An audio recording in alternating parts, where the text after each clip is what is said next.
Pour les besoins de l'adaptation cinématographique, certains détails ont dû être changés. Cependant, l'histoire qui suit est authentique. Et le déroulement est identique à la réalité.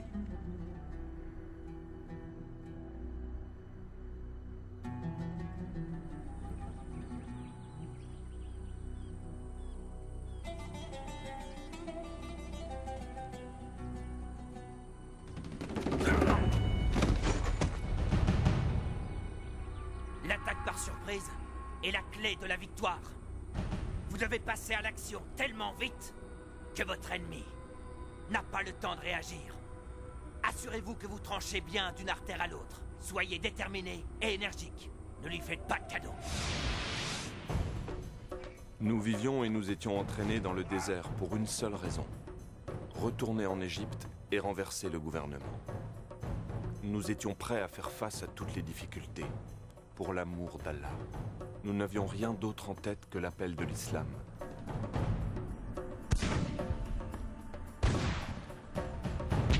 Pour nous, il n'y avait que deux choix. Le premier était de mourir et d'aller au paradis. Le second était de vivre en gagnant la bataille. J'étais un excellent tireur et on m'entraînait pour que je devienne un sniper.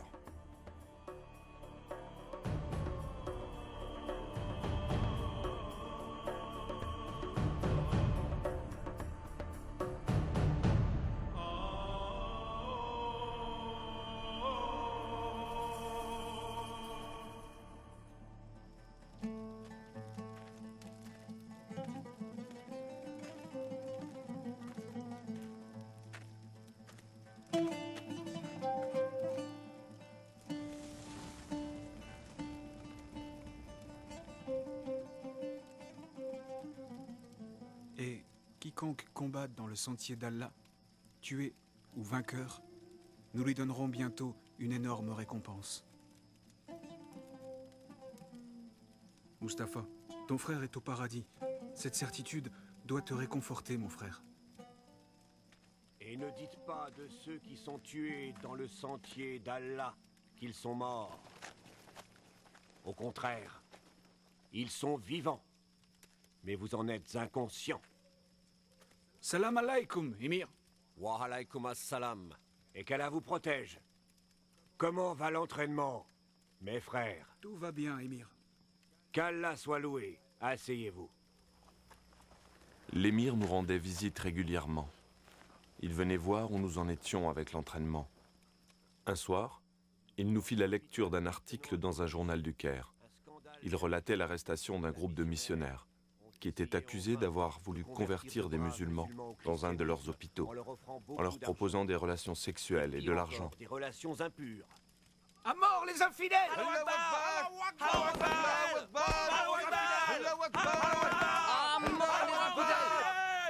Du calme. Du calme. Silence! Pour nous tous, c'était une humiliation. C'était le mois du Ramadan. Nous ressentions le besoin de défendre notre Dieu et nos convictions. Tout le monde était furieux. Cet article dans la presse était une autre bonne raison de maudire encore plus les chrétiens. Les chrétiens prétendent que, Nous avons fait le vœu de mettre un terme à l'évangélisation des chrétiens, quel qu'en grâce à soit le leur prix. Bible, c'est eux qui la possèdent. Ils croient que ce livre révèle la parole de Dieu. Mais l'émir écarta la confrontation militaire. Il proposa une confrontation de logique, qui consisterait à écrire un livre prouvant que la Bible avait été modifiée et ne pouvait donc pas être prise au sérieux. Si on essayait d'écrire un livre prouvant que des changements ont été faits dans leur livre, Et qui pourrait écrire ce livre-là?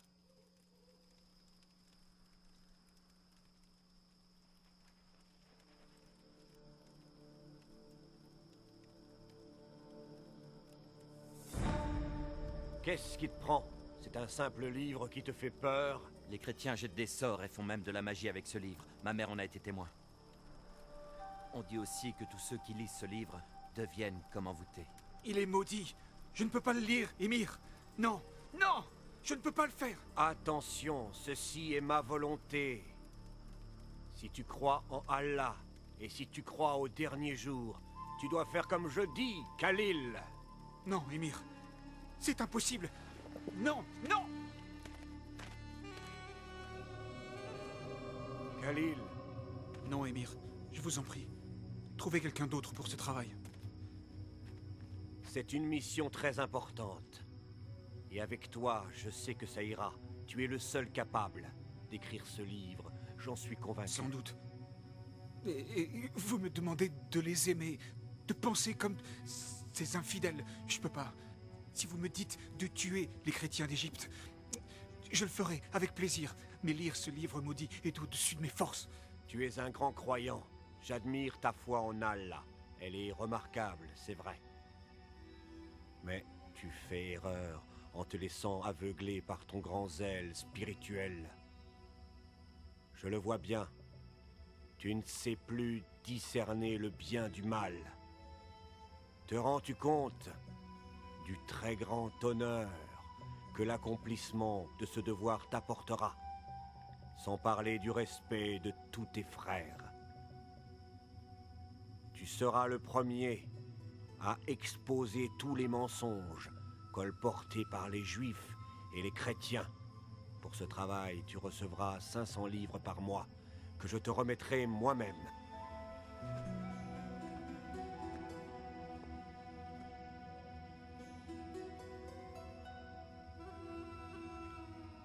Nous avons abandonné l'entraînement dans le désert et je suis rentré chez moi. Un mois passa, mais je n'arrivais toujours pas à me mettre au travail.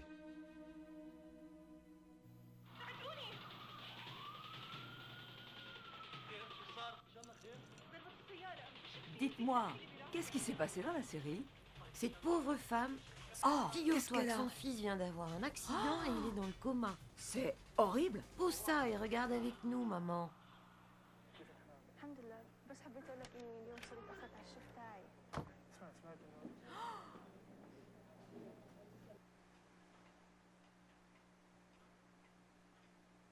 Khalil,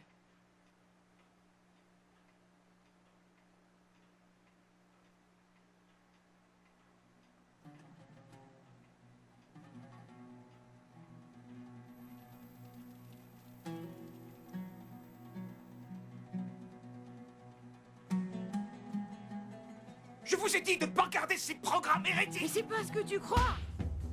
C'est ta sœur. Tu n'y touches pas. Hérétiques!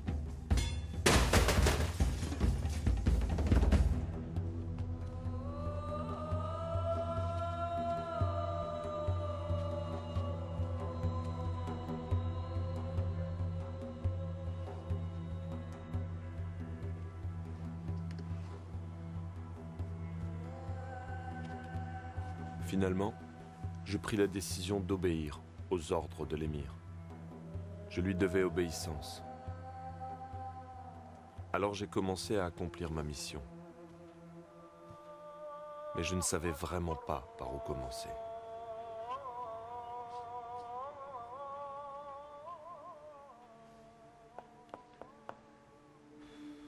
En lisant la Torah, j'ai trouvé des contradictions dans certains récits.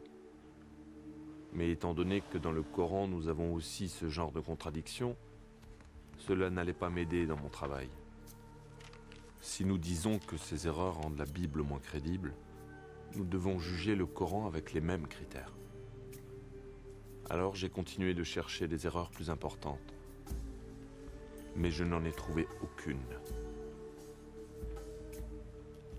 Ensuite, j'ai lu la Bible en entier. Mais je n'ai pas trouvé le genre d'erreur que je cherchais.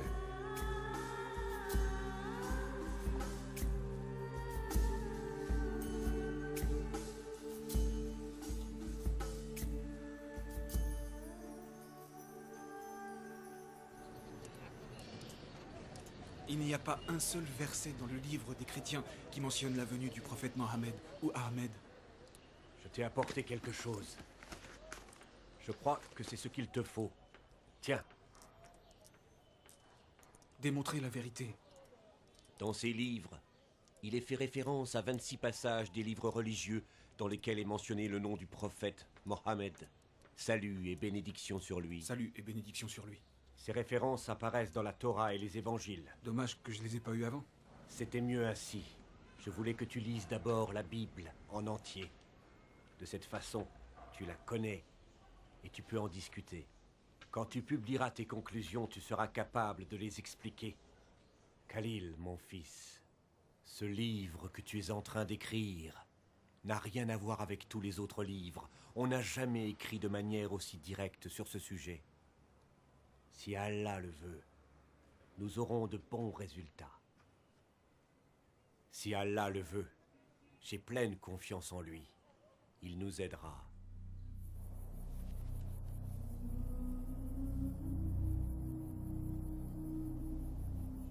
Je me mis au travail avec pour but d'examiner les 26 références inscrites dans les livres que je venais de recevoir. Aucune de ces références ne me permit de prouver quoi que ce soit. Alors j'ai prié. Seigneur, je ne peux pas prouver que la Bible a été modifiée. Et je ne trouve nulle part dans la Bible le nom du prophète Mohammed. Je vis pour qui? Je vénère qui?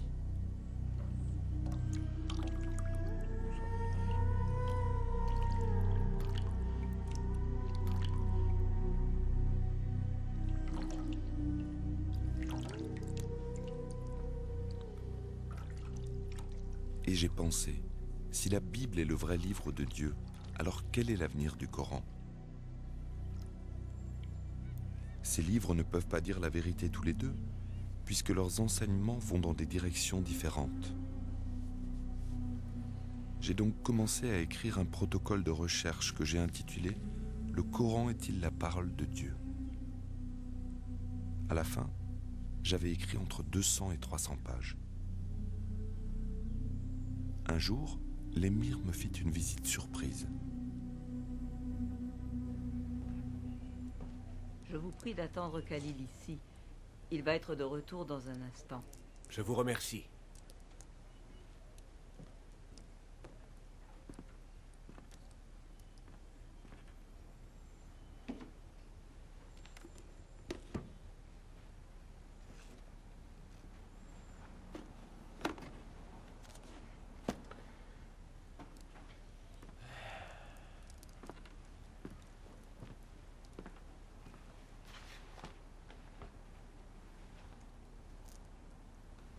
Gloire à Allah.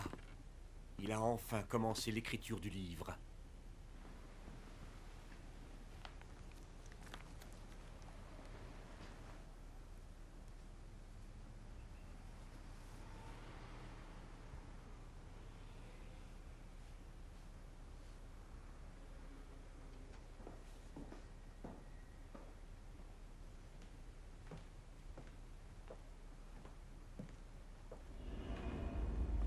Que t'est-il arrivé, Khalil? Qu'est-ce que tu écris? Tu vas pas me dire que le Coran n'est pas la parole de Dieu? Si tu ne me crois pas, lis-le toi-même, lis. Tu ne crois tout de même pas que mes conclusions me rendent heureux? Plusieurs fois, je t'ai dit de donner ce travail à un autre homme que moi. Chaque fois, tu m'as dit que Allah m'avait choisi. C'est toi le responsable. Tu es le seul à blâmer. Nous t'avons donné beaucoup d'argent afin que tu dévoiles tous les mensonges des chrétiens, les infidèles. Non, non, non, non. Tu as dit que je devais trouver des preuves en lisant leurs livres. Et je n'ai lu que la vérité. Et ce n'est pas tout. Le Coran lui-même le dit. Aïssa ou le Messie, c'est Dieu. Tais-toi! Tais-toi! Je t'interdis de dire un mot de plus. C'est ignoble. Le Coran dit aussi Aïssa parle en parabole. Infidèle! Il reviendra sur des nuages. Il sera le juge de tous. Tais-toi! La sourate de Al-Maïda dit Aïssa a le pouvoir de créer toutes choses. Tais-toi! La sourate de Ali Imran dit qu'Aïssa a le pouvoir de guérir les malades et de ressusciter les morts. Aïssa reviendra sur les nuages. Et il jugera les nations le dernier jour. Je vais te tuer, infidèle! Tout est écrit dans le Coran. Je vais te tuer.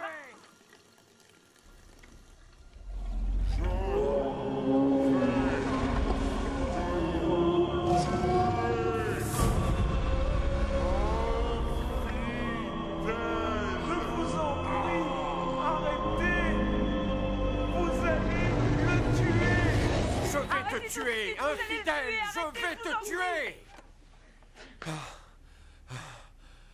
Écoute-moi.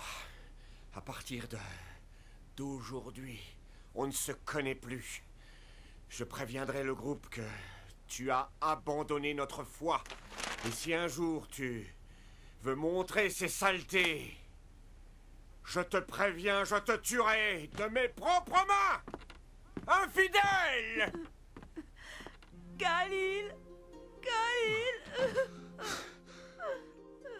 Mais je vous le dis, aimez vos ennemis, bénissez ceux qui vous ont maudits, faites le bien envers ceux qui vous détestent, et priez pour ceux qui profitent de vous et vous persécutent. Ne résistez pas à une personne méchante, et si elle vous gifle sur la joue droite, tendez-lui aussi la joue gauche.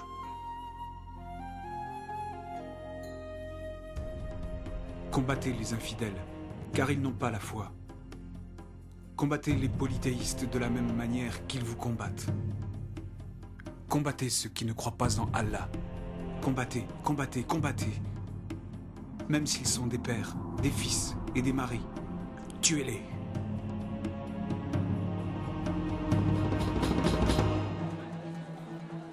C'est bon de te voir. Je les renforme.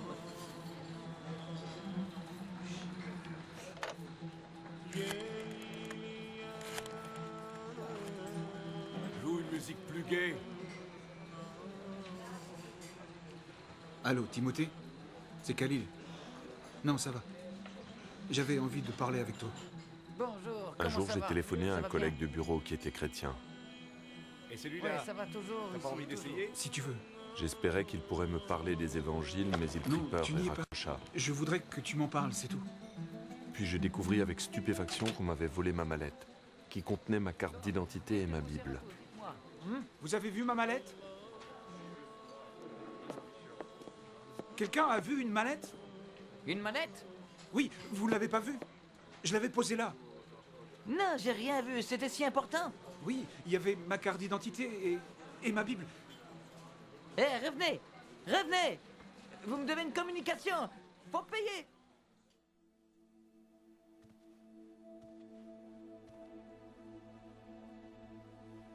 Dieu, entends ma prière. Montre-moi le chemin. C'est tout ce que je veux et toujours voulu. Je veux te connaître et te servir de tout mon cœur. Je t'aime depuis mon enfance. J'ai mis ma vie entre tes mains. Je suis confus. J'ai besoin de toi. Je sais que tu es un Dieu. Mais es-tu celui des musulmans ou celui des chrétiens? Si tu es le Dieu des musulmans, fais en sorte que j'oublie mes doutes sur l'islam. Et si tu es le Dieu des chrétiens, fais que dans mon esprit vienne la lumière. Montre-moi la vérité. Je t'en supplie, Dieu.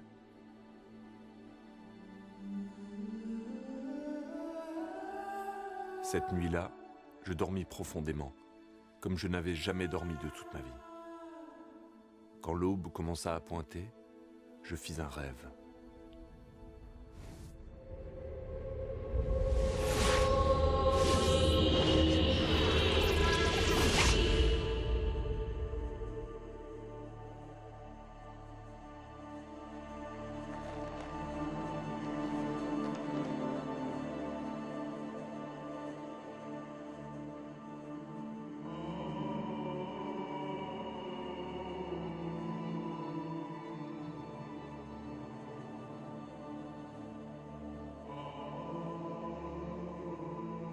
Tu as toujours des doutes à mon sujet. Qui es-tu? Je suis celui que tu cherches. Je ne m'en souviens pas. Tu lis le livre. Oui, je l'aime beaucoup. Oui, je le sais. Je ne l'ai plus. On me l'a volé. Le livre ne peut jamais être perdu. Lève-toi et ouvre ton armoire. C'est là qu'il se trouve.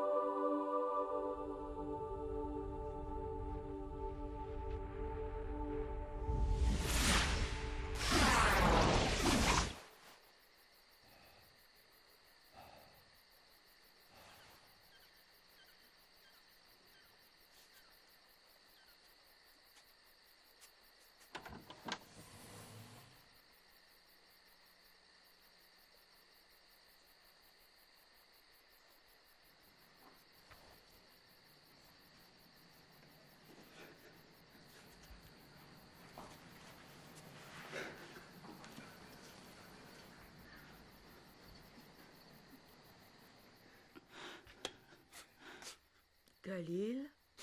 Mère, tu dois me pardonner. Je croyais suivre les préceptes de la vraie foi. C'est pour ça que je t'ai traité aussi durement. J'étais ignorant. Pardon, je veux te baiser les pieds. Oh mon Dieu, qu'est-ce que tu as? Qu'est-ce qui t'arrive? Dieu m'a guidé vers la vérité. Maintenant, le Dieu que je connais n'est pas le Dieu qui me guidait avant. Mais enfin, il n'y a qu'un seul Dieu. Oui, mère, et il m'enseigne de t'aimer et de t'obéir. Quel est ce Dieu, Khalil? Il est le vrai Dieu, qui a été révélé en Christ, ou Aïsa, comme on dit dans le Coran. Pas si fort parce qu'ils croiront que t'es devenu cinglé. D'accord, je vais faire comme tu dis. Mais est-ce que tu me crois? Pourquoi je ne te croirais pas? Tu n'as jamais été aussi gentil. Ne t'inquiète pas, mon fils. Dieu n'abandonne jamais ceux qui ont foi en sa bonté. Je t'en prie, dis-moi que tu me pardonnes. Sois en paix. Mon cœur avait changé. Pardonne, mon fils. Il avait été transformé par l'amour.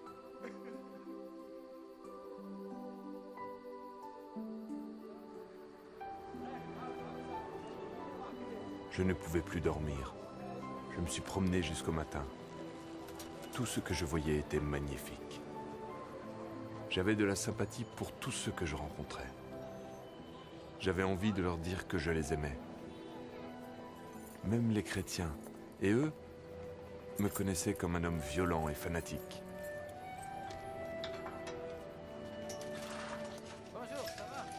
Bonjour, Georges. C'est moi, Khalil. On n'est pas encore ouvert. Ne crains rien, C'est c'est pas moi. encore Je suis ouvert. venu te parler. Je viens C'est pas implorer encore ton pardon. ouvert. Je t'en supplie. On pourrait pas en parler plus tard? J'ai changé. Je le vois. Je ne suis plus le même. Avant, j'en voulais à tous les chrétiens. Je te demande de me pardonner. Pardonner, car tu as changé. Oui, j'ai changé. Je te demande ton pardon. Je ne le mérite pas, mais je t'en prie, pardonne-moi. J'ai changé. Alléluia. Ça veut dire quoi? Tu le sauras. Laisse-moi te regarder. Que t'est-il arrivé? J'ai changé, s'il te plaît. Approche. Pardon. Bien oui, je te pardonne. Pardon. Entre. Je te Je remercie. t'accorde mon pardon. À partir de ce jour, j'ai réellement commencé à changer. Ceux qui vivaient dans mon entourage, comme ceux avec qui je travaillais, tous voyaient le changement qui s'était produit en moi. J'avais été un homme odieux, irascible. J'avais mis le feu aux églises et j'avais pillé des boutiques. J'avais commis des actes d'une extrême violence. Mais Christ avait changé ma vie. Quand je me suis mis à agir selon les Écritures de la Bible, je suis devenu une personne aimante.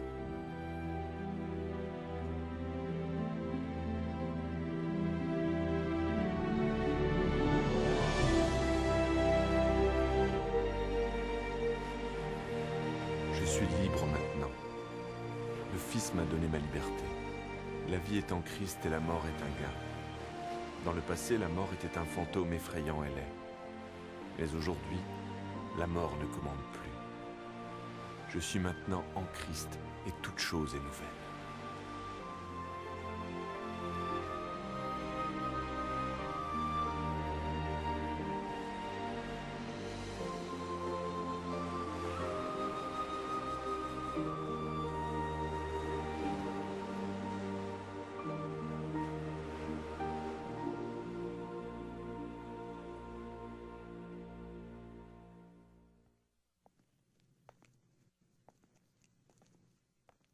Est-ce que le léopard peut changer ses taches?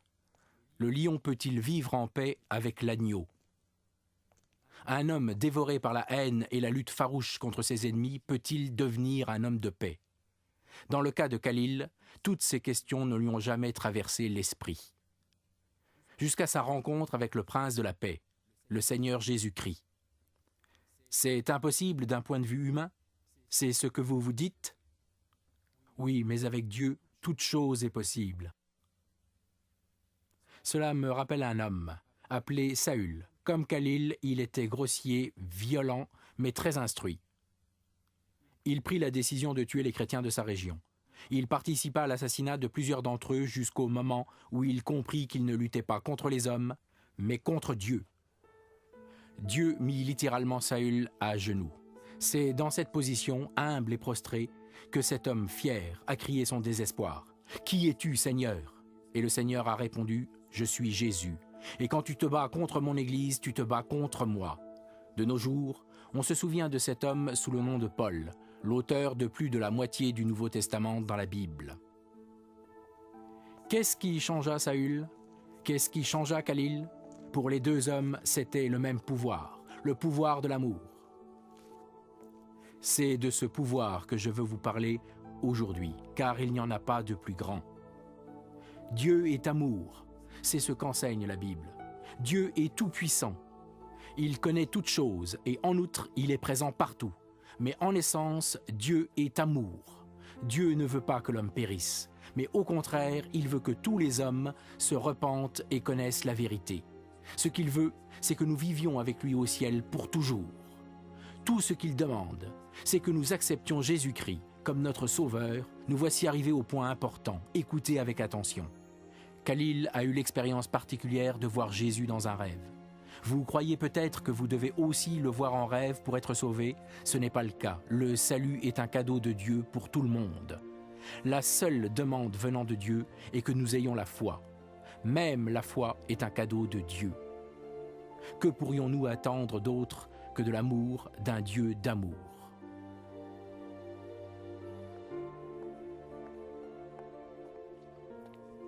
Aimeriez-vous recevoir le cadeau de la vie éternelle? Aimeriez-vous être pardonné de vos fautes et aimeriez-vous devenir un membre de la famille de Dieu? Le Dieu d'amour vous écoute, il ne repoussera personne venant à lui en toute sincérité. Quoi que vous ayez fait ou pas fait, Dieu désire vous amener jusqu'à lui. Il est le Dieu d'amour et son amour parfait absout nos péchés, peu importe ce que nous avons fait. Priez avec moi, prions. Dieu, tu sais combien je t'aime. Mon Dieu d'amour, pardonne mes péchés et donne-moi la vie éternelle. Compte-moi parmi ceux qui t'acceptent comme leur sauveur. Que toute la gloire et l'honneur te reviennent, ô Dieu, pour le précieux sang de Jésus versé pour nous sur la croix. Amen. Frères et sœurs, si vous avez prié avec moi, soyez certains que Dieu est dans votre vie et que vous êtes parmi ceux qui sont sauvés. Jésus sera la fontaine de votre vie. Amen.